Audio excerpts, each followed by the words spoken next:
Good morning, everyone. Thank you for joining us for this webinar Wednesday. My name is Sharon and I'm with SIPA, your Colorado Government Authority, helping you get more information and services online and offering Colorado government's grant funding. In today's webinar, we're excited to be reviewing grant writing essentials and our own SIPA GovGrants program for you. Before we get started, please go ahead and turn on captioning if you need or desire, and note that during this webinar, you are muted. If you have any questions or would like to communicate with the presenters at any point during the webinar, please use the chat function. We will unmute folks at the end when you raise your hands for any remaining questions that you may have. We'll also have some poll questions for you to answer during the presentation and a post-webinar survey, and deeply appreciate your feedback. Please join me in welcoming our Chief Operating Officer, Dr. Catherine Kunst, sorry, and SIPA GovGrants Program Director, Noah Kaplan. We appreciate their time and look forward to their presentations. Also on the call is SIPA's Sales and Marketing Director, Beth Justice, Customer Success Director, Dwayne Tucker, Sales Operations Manager, Heather Nelson, and Digital Accessibility Specialist, Josh Schroeder, if you have any questions for us. Thank you again for joining us all today. And with that, I will turn it over to my colleagues. All right, can everybody see my screen? Yes.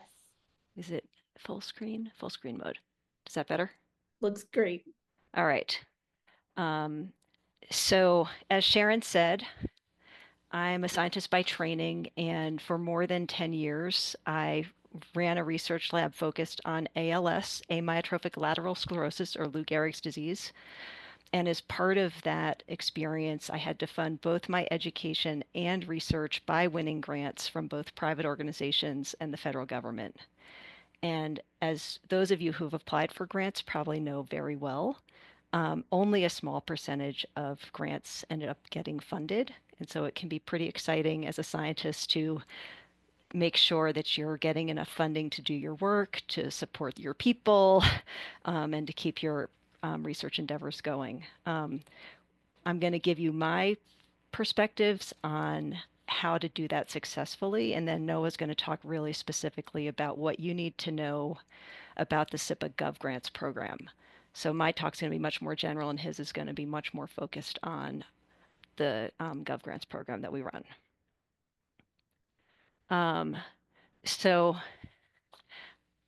well, Sharon's doing her first poll question, but I can tell you a little bit about my grant writing experience. And this list is really just the winners.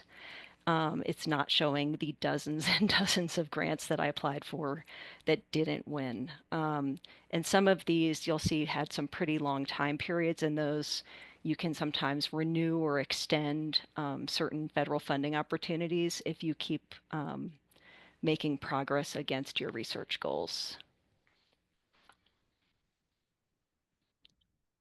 All right, and here are the results of that poll. Have you taken a grant writing class before? And 71% of you said no, 29% said yes. So excellent, thank you.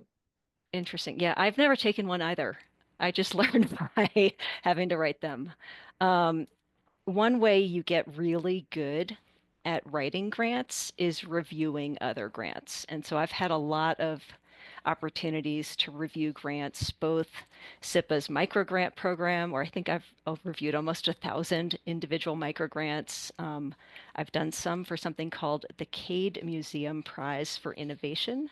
So the Cade Museum was founded by the creator of Gatorade, and they fund really innovative tech innovation, and they award them almost as grants. So it's all university-based funding. It's super fun.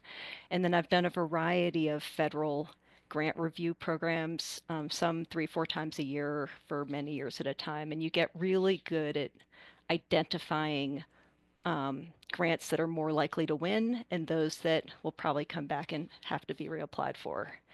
On average, it seems like in the US, across both nonprofit grants, government grants, grants of all types, the funding ranges tend to be between 10 and 30%. And so if you think about that, you're going to expect that most of the grants you apply for probably won't get funded, which is unfortunate, but that's just how it is. There's always a lot more need than there is resources to go around. Okay, let me get this going. So I'm just going to go through um, some categories of thinking about grant writing that I hope will give you some benchmarks and things to think about. So we're going to talk about assessing fit, We're going to talk about whether you should look at past awards that the organization has funded, whether that helps or not. It sometimes can be a distraction. We talk a lot about the application process, and then what happens after you apply and what if you win. So fit is probably one of the most critical features of writing a successful grant. And I'll say, in being at SIPA, I've seen some grants come in that it's been fascinating to think that SIPA would fund them. So my first year reviewing our SIPA microgrants, there was a special district that managed a parking lot and they wanted lampposts. And they thought SIPA would be a great resource to get lampposts for the parking lot. And while that's certainly a good need for their community and helps resident safety, it does not put more services or information online, which is what we were specifically asking for. And so while an organization might have a lot of resources, you need to apply for the things that organization wants to give the money for. Another important feature that sometimes people miss is, are you qualified to apply? I think one of our very first Gov grant applicants was a for-profit software startup company who thought this would be a great way to break into the government market and get some resources. It's like, no, this is just for governments. And so beyond that, sometimes you might need more money than the grant program has. So if you look at what the organization does and say SIPA microgrants are generally under $10,000, but you need, say, $300,000, it's probably not a great fit for what you're trying to do. A lot of the, especially nonprofit grants I applied for, often needed matching funds. So they'd be willing to give us money provided I had money from someplace else. SIPA doesn't currently run its program this way, but as you look at other funding opportunities that are from other organizations, some of them might require that you have some other resources that you're committing to what you're trying to get supported. And then just from a timing perspective, if you've got internal approvals that you need to sort out, it's really important that you get all that done ahead of time so that you can apply on time. It's pretty controversial about prior awards because sometimes organizations will fund, say, in this past year, SIPA's been very focused on accessibility. So maybe we gave more grants for accessibility. So then you'd say, okay, great, I've got to apply for accessibility. But then in the subsequent year, maybe we're less interested in doing that and want to do something different. But it can give you an idea of the type of project, the scope of project, the size of project. So you can get some ideas, but you don't really want to duplicate somebody's application because we might not fund that specific thing again, or an organization might not fund that specific thing again. All right. This is the boring part. So with federal grants, especially in the old days, they would kick your grant back, and this is when we had to do it on paper, if the font size was wrong, if your margins are wrong, if your line spacing is wrong, if your reference style was wrong. You like pick a thing, if you did it wrong, do not pass go, do not collect $200. There is no money for you because you didn't follow the rules that the proposal had. Some grants now are a little bit more flexible, but I would encourage you that if there are suggested or required sections, please include them. If they give you a template, please use it. If there's deadlines, just meet them because a lot of times you could have the most beautiful thing ever, but if it comes in a day too late, try again next funding cycle. And I'd say really the critical thing is if they provide a scoring matrix, like what are you going to be measured against? Just make sure it's really easy to find all those things in your proposal that you're going to be measured on. You want to make it very, very easy for the people reviewing your proposal to find those factors that they're going to be scoring against. And I would say probably my number one best advice, if you get nothing else out of my section of our webinar today, this is the most important thing. In a world with limited grant funds, why should this specific project be chosen over all of the other projects under consideration? Why is yours the best? In the case when I was reviewing for the federal government, like, why should this project get our tax dollars, right? SIPA is not tax funded, so it's a little bit different, but the grant funds are always limited. Why is this the number one most important project to be funded? And the more you can convince the people reviewing your grant that your project is going to be important and impactful and change lives, I think the more likely it is to be considered clearly for, seriously for funding. So getting to the application. As with everything, writing clarity and writing quality matter. So have somebody spell check, have somebody read it, make sure it looks overall nice in terms of format, and just make sure it's incredibly clear, right? To have a project plan. Do you know the steps? Do you know the timeline?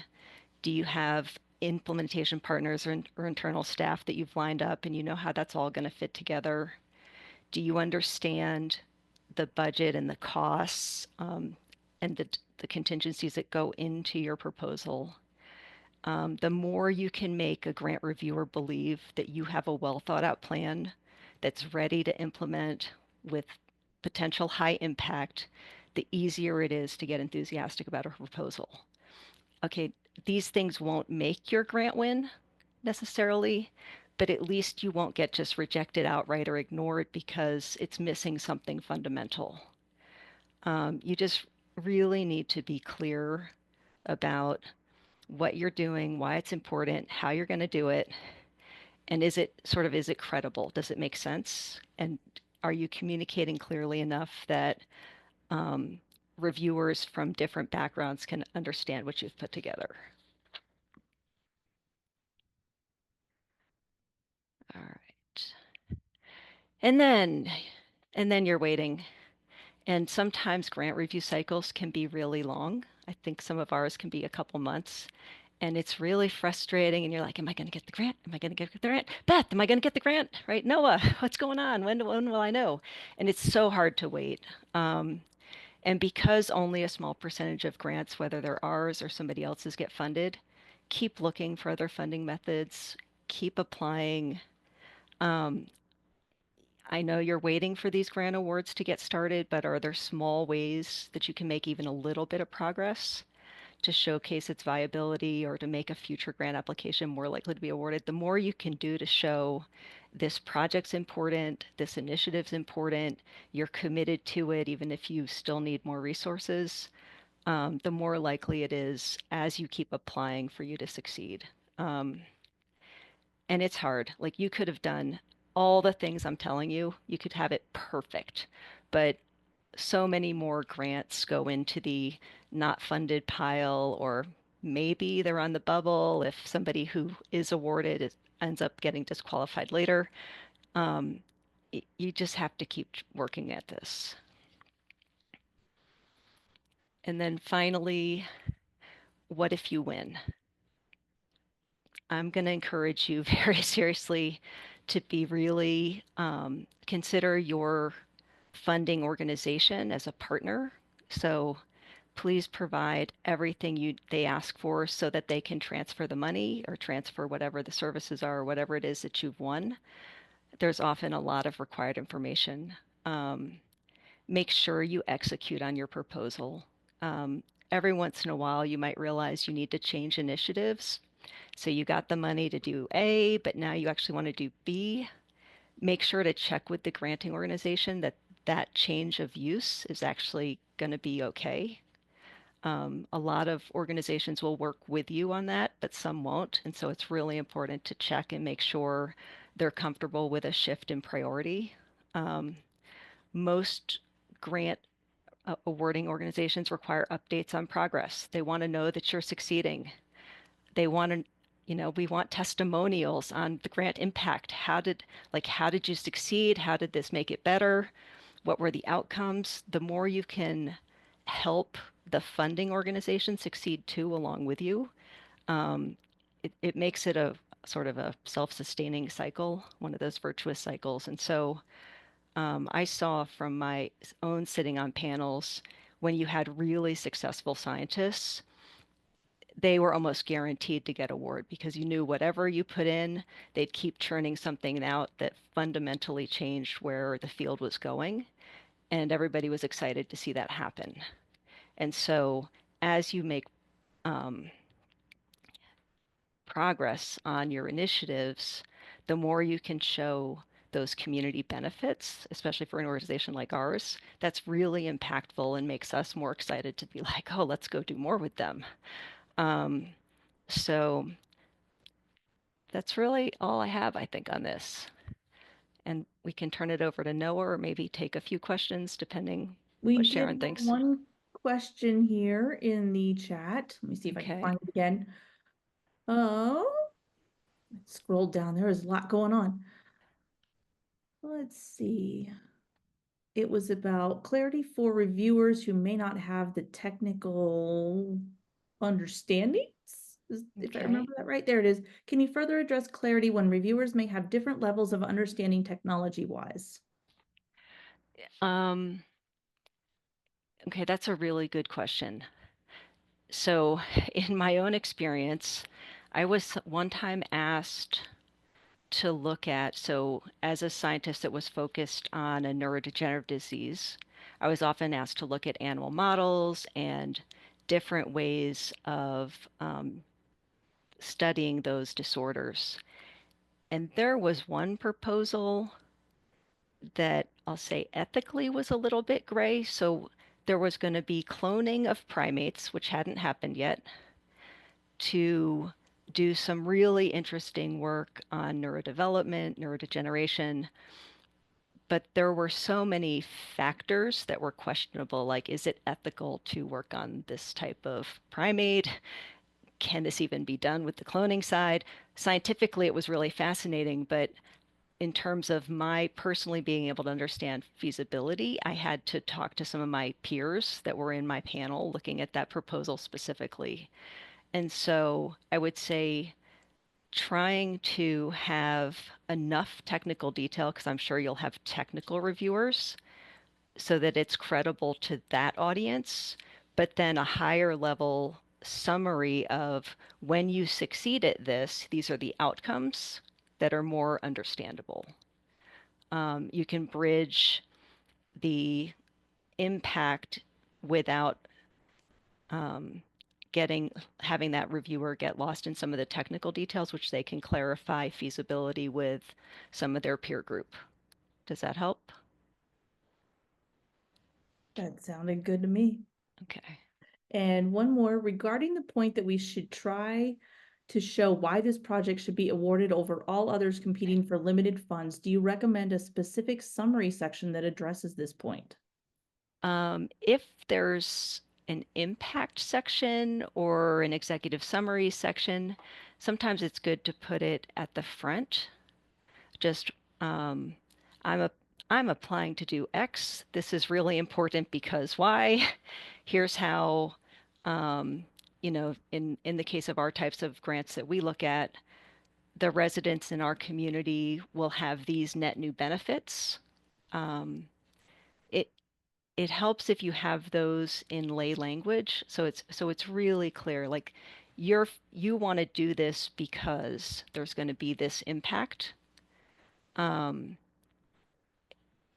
sometimes it's the impact could be big for your organization or your small community, and it's hard to compete with, oh yes, that org over there is going to, eradicate polio from the world, right? It impacts billions of us. It's hard to compete. But there's other smaller initiatives that can be really impactful locally. And that's not going to be the only thing, but it's good to have a value reason, a value-based reason why you want to do this.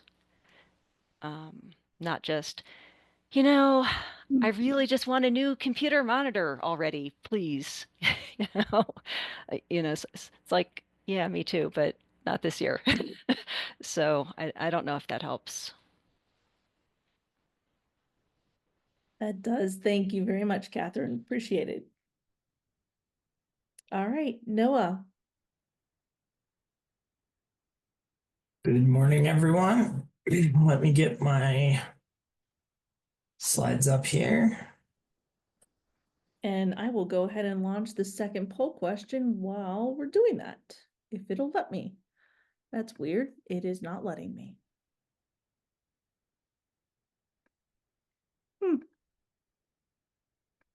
All right. Well, I was going to ask if you've previously applied for any of SIPA's grants. So if you want to answer in the chat, that would be lovely.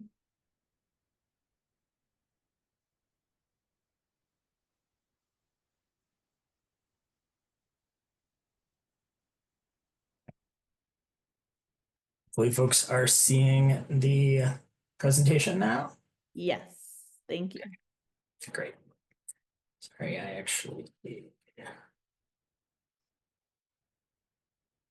gonna move the screen. All right, are you still seeing it? Okay. Yeah, so thank you, Catherine. That was really a great presentation. I learned a lot from it. Your experience is totally different from the type of grant program that that we're running with SIPA GovGrants, but there's so much of it that still overlaps and is applicable, and it's great for you to share that experience. And I think there's a lot of the the topics that you hit that this presentation on GovGrants is really gonna build on. So hopefully, if you're joining this webinar, you're familiar with our SIPA GovGrants program. We launched this program last year in 2024. It's SIPA's largest grant program that we've ever run. Grant amounts for the SIPA GovGrant program start at $25,000. As Catherine mentioned, SIPA grants don't require any grantee match. We are looking for projects that can be funded over typically 1 to 2 years. And we're making these funds available to all SIPA eligible government entities statewide. So that includes state government, local government, counties, special districts, K-12, higher education. If your entity is a government entity in the state of Colorado, other than the federal government, you are eligible to do business with SIPA, and therefore you are eligible to receive one of these grants. I will also specify, we put up a notice on the website yesterday that the funding for this program is not impacted by federal funding at all. So there's no need to be concerned about the impacts of the federal funding pause as far as how it impacts this program. And most importantly, is what this program is all about. So as Catherine mentioned in her presentation, SIPA's function is bringing more Colorado government services online and connecting Colorado governments with the tools that they need to do that. And so what we're looking for are high impact technology solutions that will really help governments in Colorado improve the effectiveness of how they deliver digital government to the people of Colorado. And in particular, this is kind of a new focus for 2025, is a focus on scalability of results. So again, another thing that Catherine talked about, the idea that we're looking for projects that can show some results and then grow from there. We're kind of redefining a little bit of how we talk about the concept of government innovation. We talked about a lot the first time. That scalability piece is more of a focus this time, and we'll get into that as we go forward. So I mentioned SIPA's mission, and here is the exact wording of it on the screen here. But we're looking for projects that connect directly to this mission. And the way that you're going to show that you connect directly to this mission is by having the 3 buckets that are on the screen. And we're going to go into each of those, in more detail. But the three things are the theory of change. So this is, what is the problem you're trying to solve? And what is the mechanism by which you think the intervention or technology or project will address that problem? There needs to be, you need to be able to draw that line. So, the example that Catherine gave around, we want to buy new monitors for our employees. It would be really hard to identify a problem that the residents that you serve are having that new monitors would help with. Would it be nice for your employees? Probably. But that theory of change piece would be extremely hard to draw in that particular example. The next is implementation capacity. So this is around, what's your plan? How feasible is it? What is the likelihood that you're going to be able to follow through with it? I do want to emphasize here the piece about implementation risks. And again, we're going to talk about this more, but it's not that we're looking for risk-free projects, right? We're looking for the right level of risk, right? We're looking for a risk that has a reasonable chance of succeeding, but still maybe there's an element of experimentation or an element of, piloting something. Those kind of risks are okay. We're not looking for risk-free projects. But the amount of risk will be lowered if you sort of take an approach that has a clear plan. You show that you have the people and the resources to execute. Then you can take on innovative ideas, innovative solutions that may have higher risks in themselves, but the implementation capacity of your organization is there. And then the third piece we're going to talk about is the potential for impact. So this is again, what is the sort of the scale? And it's important to emphasize that, going back to that idea that we serve all the governments in Colorado, this doesn't have to do with just how many people, right? Obviously, a project that comes in from the city and county of Denver, is going to have a larger potential to impact, the sheer number of people than one that comes from, Custer County, right? But that's not what we're looking for. Again, it's about that scale, right? It's about what is the investment that you're looking for, and does the proposal, offer a reasonable chance for impact based on that investment? And then can it scale? Can we learn from it? Could it be rolled out to other jurisdictions? Could it be scaled within your jurisdiction or have other sort of outflow impacts if it proves successful? So these are the three pieces that we're going to go into. All right, so theory of change. So I mentioned the problem statement. So this is around the people that you serve. So it's really important. We do talk in SIPA's mission about, efficient government, and that is super important. But to correctly frame a problem statement in a SIPA GovGrants application, you really want to focus on the people you serve. What is the problem that they are having?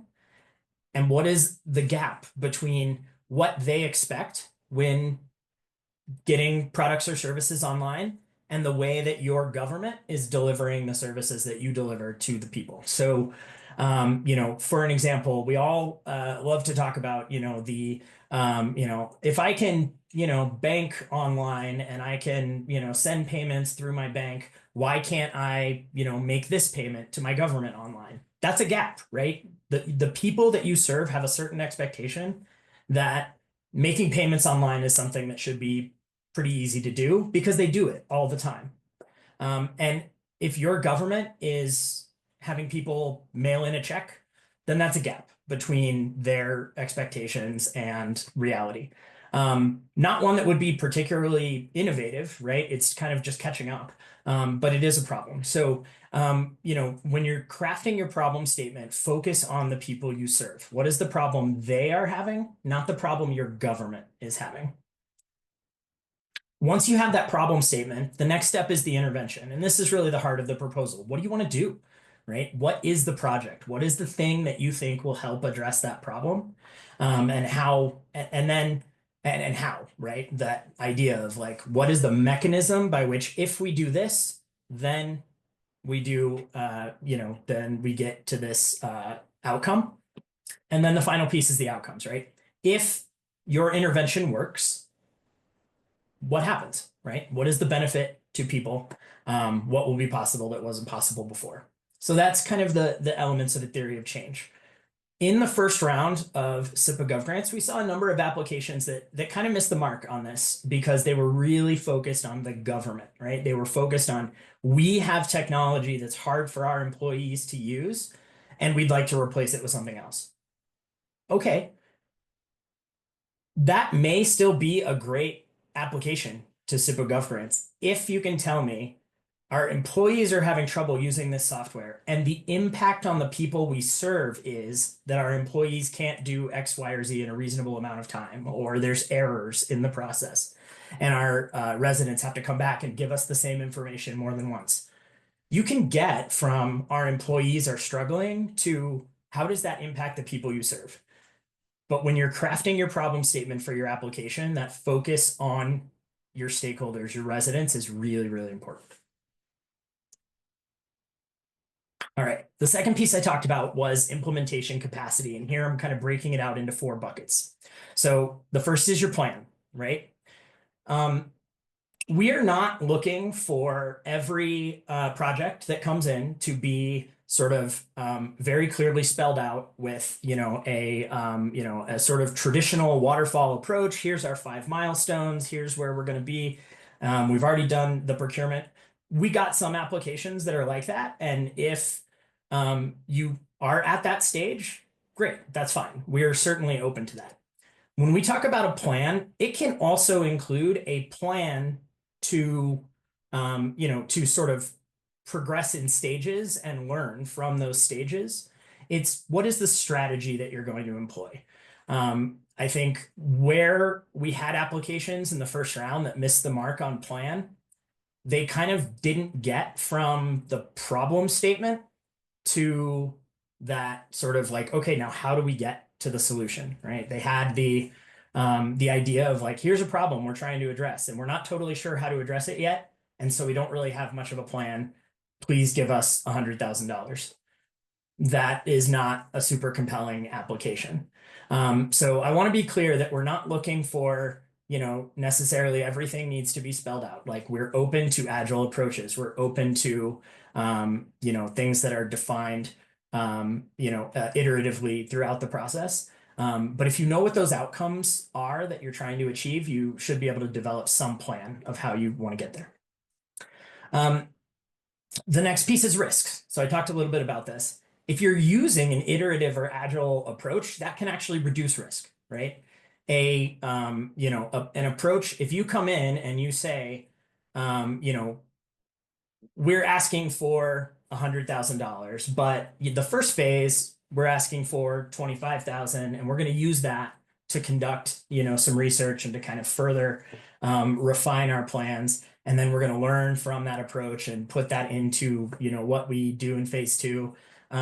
That minimizes risk, because if in that first phase you come back and say, actually, the thing that we wanted to do doesn't look like it's going to work after all, you've only spent 25,000, not 100,000, right? So that's the kind of thing that can reduce risk and would be a great thing to see. A narrow and specific project focus, right? So again, it's not our government lacks efficiency and we want to address that. That's not, that's going to be hard for us to, figure out exactly what it is you're trying to do. And then this last one is really important. The project's failure would not jeopardize a core government function. So this is where we really are saying we're not looking for projects that are taking a large piece of your government infrastructure and lifting and replacing it with something new. We're really looking for, what are those pilots? What are those things you want to try, right? What are the things that they have some risk? And if they fail, that's okay. We can learn from it. We can move forward. And it's not going to jeopardize your overall functioning as a government. People and resources. So I talked about this a little bit before too. Who are the people involved? What kind of similar projects have they done before? If there's, a vendor, that would also be included here in people and resources. What other places has this technology been implemented, and does it have a track record of success? And then finally, sustainability. So we're looking for evidence that once your project is done, you're ready to take on that technology for the long term. And especially if you can continue to grow it, right? Not just we can maintain it, we can do the day to day, but like we can continue, if this is successful, to grow it. And we're, ready to sort of do that building over time. And then the third piece I talked about is the potential for impact. So I talked about scale, right? What is the investment you're asking for versus what is the impact? So to give an example here, one of our applications in the last cycle, came in asking for multiple millions of dollars, which was a sort of order of magnitude larger than most of our other projects. And it's not that we wouldn't consider an application of that size. It's just that that application for what they were trying to do didn't show a level of potential impact that would justify such a large percentage of the overall money that we're putting into this program going to that one project. So we understand that projects are going to come in at very different sizes, whether it's local, whether it's state, whether it's a large jurisdiction or a small jurisdiction, that's fine. We're open to looking at all of that. But we are sort of weighing that. What is the sort of return on investment, right? To use the sort of private sector example. And then scalability. So, can the project be replicated or scaled? So that can be internally. One of our projects from the first round from Jefferson County, for example, they're implementing a projects map. It's a GIS project, creating some great sort of transparency for their residents. And they're starting with a couple of departments. And once they get the base built, the technology is such that it will be easier for them to bring more departments online. And eventually they can create sort of a unified solution that serves a lot of different functions for Jefferson County. So that's like internal scalability. And then you can also have scalability that's focused on, could it be replicated to other places, right? So if you're talking about, for example, technology that relates to a county administered program that is administered in counties across the state, if you do something innovative in that space, is it done in a way that other counties could pick it up and do it as well if it turns out to be successful? So those are like the two kinds of scalability and replicability that we're looking for, and kind of, touch both there. And then finally, a focus on underserved communities. So we've included this in our scoring as kind of like a bonus factor. So it's like you get, an added point on your score, to the extent that you're targeting a particular community that is historically underserved by government. So that can be, low-income people, people with disabilities, people of color. There's a lot of, youth, even the small business community, right, can be, a community that has historically been not as well served by government as, other more advantaged communities. So that's a benefit of the impact. Hey, Noah, there's a question in the chat that specifically relates to impact. And regarding that, are you saying that award winners need to show a direct positive impact for the residents and not an indirect impact, where the direct impact is to the staff? I don't really think that distinction is that important, right? So in my view,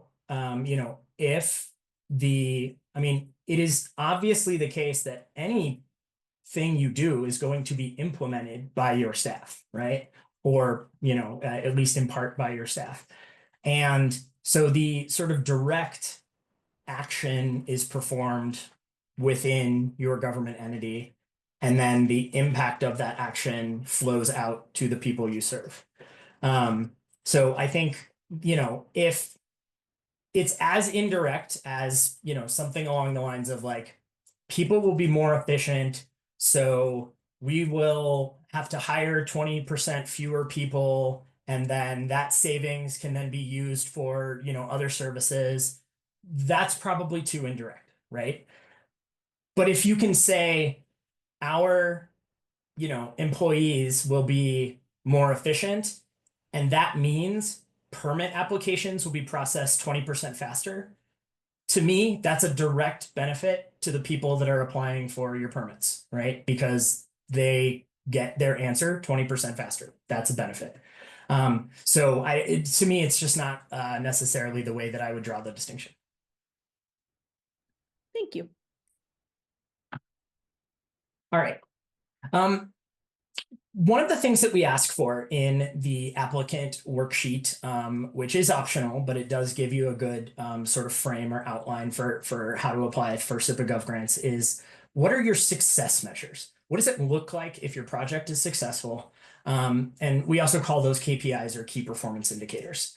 And what we saw in the first round of applications was a number of applications that sort of missed the mark on what we were looking for key performance indicators. And so we're trying to provide some additional sort of clarity on what that looks like.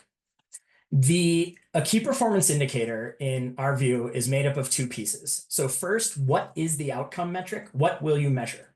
And we saw a lot of this in the first round, right? We will see an increase in customer satisfaction ratings on our survey, or we will see an increase in speed of permit issuance, right? Those kinds of things were typically there. Sometimes they still kind of miss the mark because they were sort of too broad or too, speculative. But for the most part, the outcome metric piece was there. What we often didn't see was the success target, right? What is the amount of change that you expect to see that you would consider this intervention to be successful? And that gets to what I was talking about before around permits will be issued 20% faster. And I have some examples here, and you can see I've kind of color coded them, right? So there's different ways you can do this, but a good KPI should always have the numeric component. What is the scale of change that you hope to see? And then also just the definition of the metric. What is the thing you're measuring? So the examples here in red, 90% of permit applications, that's what we're measuring, are issued within 4 business days of an application. Now notice that's different from, a 20% reduction in time, right? We're not measuring the overall average time. We're measuring whether 90% of them are done in 4 days, knowing there's going to be that 10% of outliers, and that's okay. But if we can get the 90% done in 4 days, then for the most part, our constituents are going to be happy. And I can tell you that the application that I pulled this from, the baseline that they were measuring from was significantly higher than 4 days. So this was a big change for them. But 90% of applications and then issued within 4 business days is the metric. 20% increase in forms submitted online. So this is just measuring the count of forms submitted online. But again, for the jurisdiction that I used this example from, they didn't have a lot of forms online before. People were having to come in and do things in person. They were having to do phone calls. They were having to submit paper forms. So a 20% increase in forms submitted online for this jurisdiction would be a big change for them. And then finally, average time through city IVR to endpoint. That's the outcome metric, IVR being the phone system, interactive voice recognition, and to the endpoint, basically, once the customer gets where they're trying to go through the system, and then the success target decrease by 50%. I think we'd all be happier if we could spend 50% less time going through automated phone menus. That would be a big change for the people of this jurisdiction. So when you craft your KPIs for an application, we're looking for 2 to 4 of these indicators, and they should be built like this. What is the thing you're going to measure? And then what is the success target? What is the amount of change that you would consider to be a successful implementation? And I also want to be clear that while we are going to ask for reporting and we're going to monitor progression towards those goals, we are not going to take your grant back because you didn't hit the goals, right? We understand that there's risk involved, and that, this is all sort of speculative upfront to a degree. So be ambitious, but be realistic, right? We want to see a high potential for impact. But if you sort of aim so high that you get the grant and ultimately your measurement is, really far from what you proposed, that could be taken into account for future grants that you might apply for. It won't impact, the individual grant. So try to find that happy medium, right? Of how to be ambitious, but also realistic. but give us that number. What does success look like as a measurement of how much change you're going to be able to make? All right. And then we have the timeline here. So applications for this current round opened on January 6th. You guys are here at the pre-application webinar on the 29th. Applications will be open until February 21st. So if you haven't started at all, that's okay. You still have almost a month. You have 3 weeks, more than 3 weeks to get an application together. You have time. We've given on the website a number of resources. The applicant worksheet was available for the first round. It's been updated a little bit, but it's still largely the same. You don't have to use it, but I do recommend you at least reference it so that you can sort of make sure, like Catherine talked about, that you've checked all the boxes that we're looking for, right? That you've given the information in the way that we are sort of going to be evaluating it. Using the worksheet is really helpful for that. We've also given this time a budget template. So that was another thing where in the first round we saw sort of a lot of variation in how budgets were presented, and we wanted to sort of get a little more consistency on that. So we've provided a budget template this time, so that should be easier to present your proposed grant budget. We also have an FAQs document. We have a number of resources on the website, so please check those out. And then February 21st will be the application deadline. What happens from there is I will do the first pass over the evaluations, and sort of that goes to kind of Catherine's first slide around like, are you eligible, right? There's going to be some element of like weeding out like, okay, this is not a technology project. This applicant is not even a government. This applicant is not in Colorado. There's going to be an element of that. And then depending on how many applications we get, there may be some sort of, ranking and determination of which ones go on to our committee. But that very much depends on the quantity of applications that we get in. Then the applications will go to our committee members. That is a subset of our board. So it is representatives of government and the private sector, both state, local government are represented on the committee. And they're people who have, technology-based roles. They're on our board for a reason, and then they're on this committee because they understand the problems that you're facing and the technologies that you can use to address those problems. They're going to go through a scoring process with all of those applications.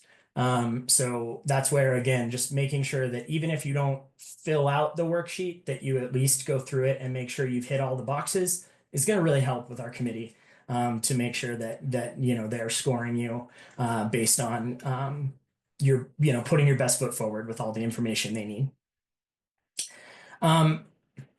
At the latest, we are hoping to get the committee's recommendations done in April, which would allow our board to approve awards in the beginning of May. Again, depending on the quantity of applications we get, we may actually break it up and try to get some awards done earlier and approved at the April board meeting, which would be the first week of April, and then approve, potentially more in May. We're still, like I said, we don't know what kind of quantity we're going to get. So there's a lot of to be figured out there. Assuming that the applications are approved in May, what typically happens from there is that I meet with all of our awardees one by one through the entire pool to sort of, make introductions, talk about expectations, talk about next steps. And then we want to target executing grant agreements between May and July. So a 3-month period. What that means for you is make sure that if you get an award in May, you will have, again, enough of that plan to fill out a grant agreement and execute it by July, which means you can tell us something about, you may need to have conducted some procurement activity or to work with your procurement team ahead of time to make sure that if you need an RFP, you've got that RFP ready to go out the door so you can get it done, within that couple month time period. What we don't want to see is you got an award. Now you go to your procurement team.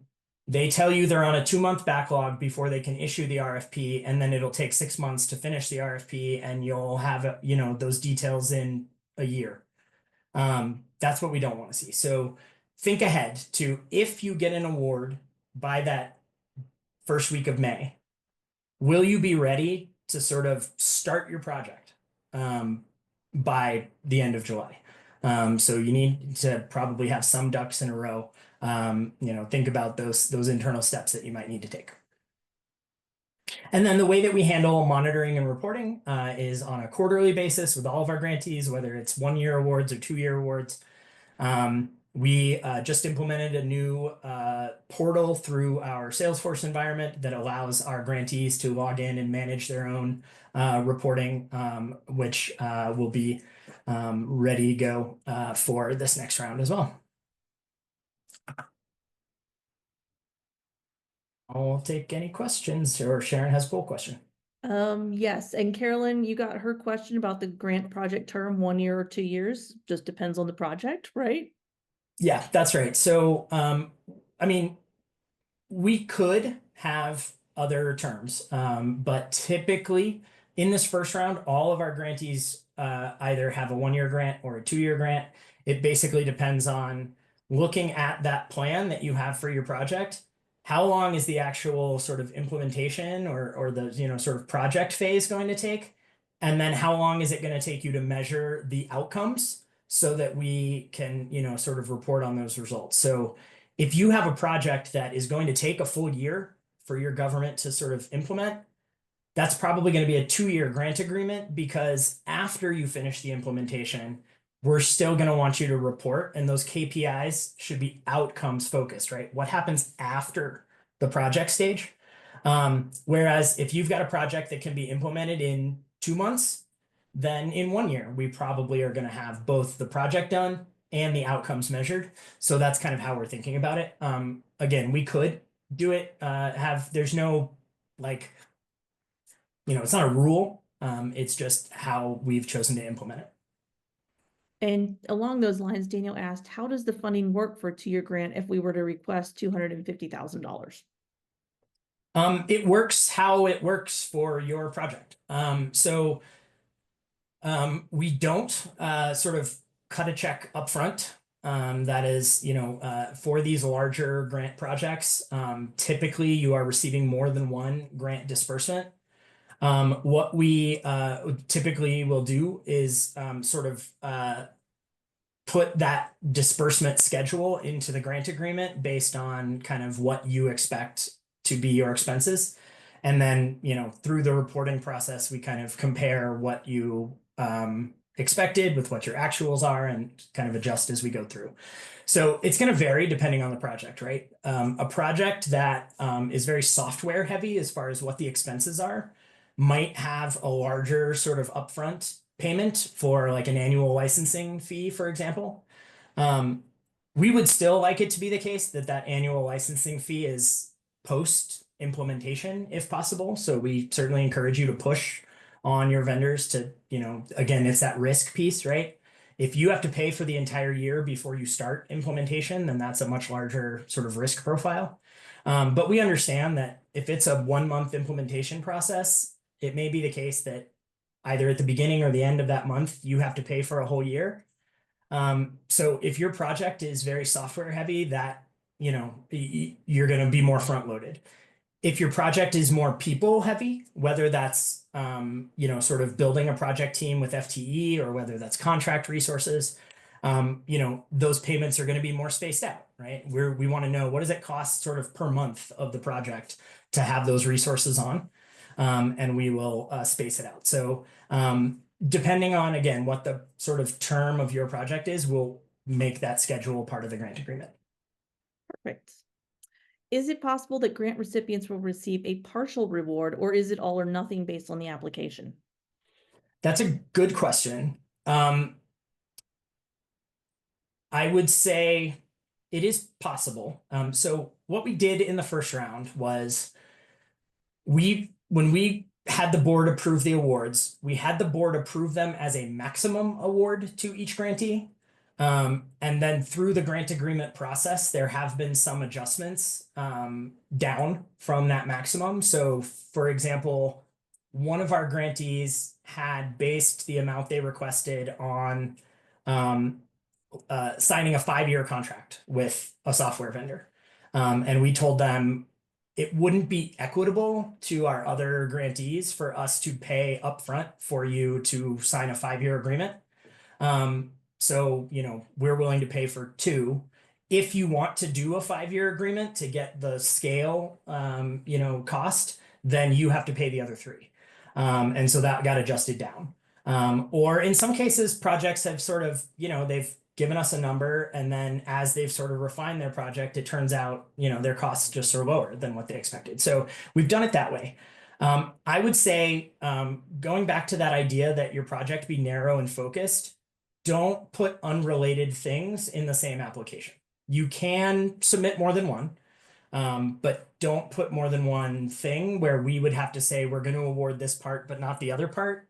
I would say that is going to hurt your overall application if you do. Okay, and that goes with Amy's question. Can an organization submit more than one application if the projects are different? You definitely can. This is addressed in our FAQ document on the website as well. And basically what we say is,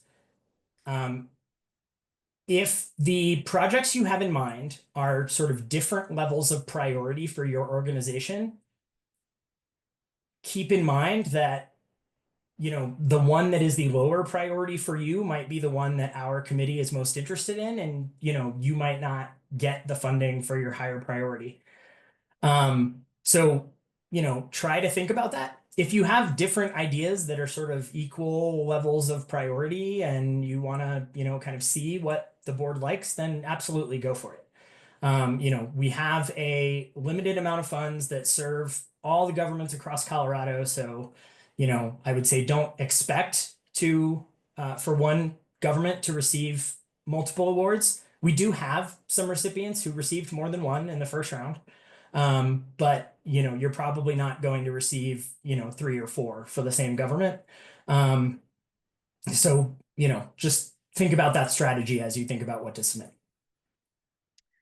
And then I want to ask Carol's, and then I'll get back to Grace's. Carol is wondering if we can retro, so start a project now and apply for a grant after the start. This is also addressed in our FAQ document. I'm not saying that as a way to, say you shouldn't have asked the question. I'm just in case anybody would like to go look at that. The answer is no. Any grant funds should be used for prospective expenses that are not already that are not already spent, and even better, that are like not already going to be funded from some other source, right? We really want this program to fund the things that you're not going to be able to get done without it. We don't want it to be an offset for sort of things that you already have budget for. So that's what we're really looking for, right? Is what are those things that like don't make it through the typical budget process because they're not the like have to do's, but they're the things that if you do them, they show some real promise. But you can't get them funded because they're not like a sure thing, or they're not the have to do's, and that's as far as your budget goes, right? We really want to get to that next level of like, what are the things you want to try? What are the things that you would be nice to do? That's what we want to be funding. And last question, which I think is a great one to end on. Will there be any other cycles this year? We have a project that we will not have a selected consultant for until the end of February.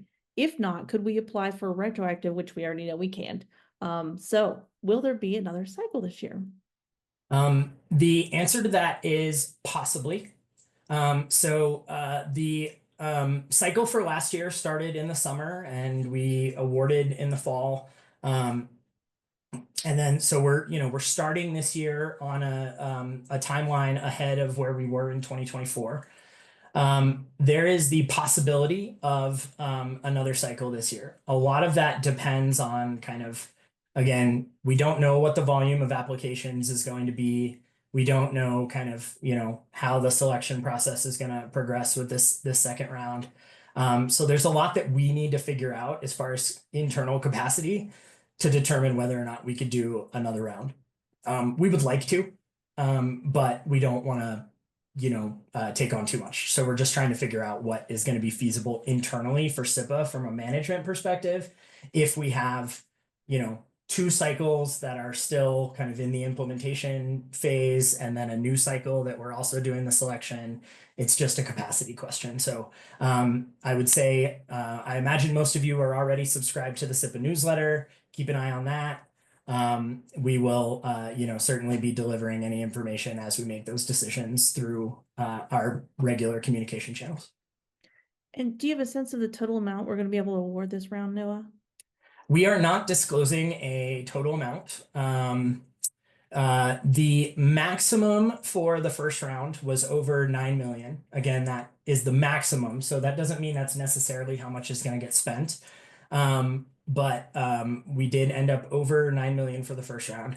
The reason we are not disclosing the size of the pool is that we really want to consider each application on its own merits and determine, do we want to fund it or do we not want to fund it?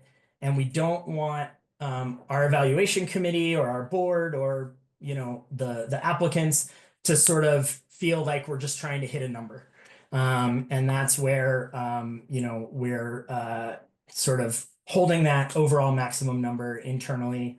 But you can expect that it will be, in the ballpark, most likely of, that first round pool, potentially larger if we get enough quality applications to justify it. And do you have any examples of previous grants that were awarded that you could share? So the answer to that is no. And let me explain why. So, I mentioned this program launched in 2024, and it was our first round of applications. And, like Catherine mentioned, looking at applications that were previously funded can be a bit of a double-edged sword.